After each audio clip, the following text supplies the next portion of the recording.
Assalomu alaykum. Yaxshimisizlar, charchamayapsizlarmi? Kecha hamma ko'rdi. Biz xohlagan narsa bo'lmadi.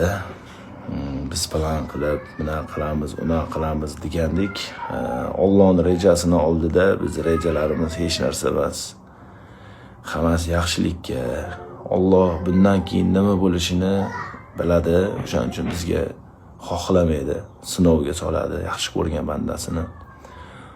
Bu yutquzuq emas, chunki yutib turgan, urib turgan joyimizda prosta tiyib ketib qoldi, xolos udar mana shetimga. Mana shu udar meni yiqitib yubordi. Yiqilgan paytimda oyog'imga yuk tushib, oyog'imni ham sindirib yubordi. Men yurakdan xohlagandim. Hatto ko'zlarimdan yosh chiqib so'ragandim Xudoyimdan. Keyin uydagilar ham telefon qilib aytishgandi.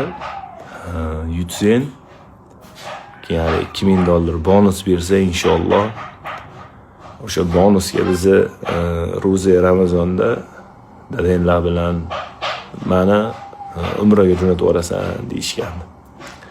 Xudo xolasa akkaunt qilib yutsam $2000 Xudo xolasa uydagilarni umraga jo'nataman deb juda ham xohlagandim. Nasib. Alloh bizga peshonamizga shu narsani soldi. Biz hech qachon Alloh bizga nimaki ko'rsa alhamdulillah deymiz.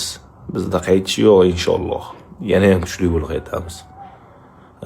Doktorlar Xudo xolasa bugun javob berishdi, uyga kelib oldim.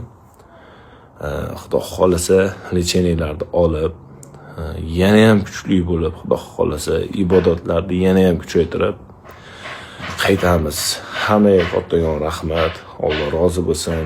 Sizlarni Xudo xolasa juda ham xursand qilaman. Bilaman, mendan juda ham ko'p narsani xohlaysizlar. Yutishimni, sizlarni xursand qilishimni.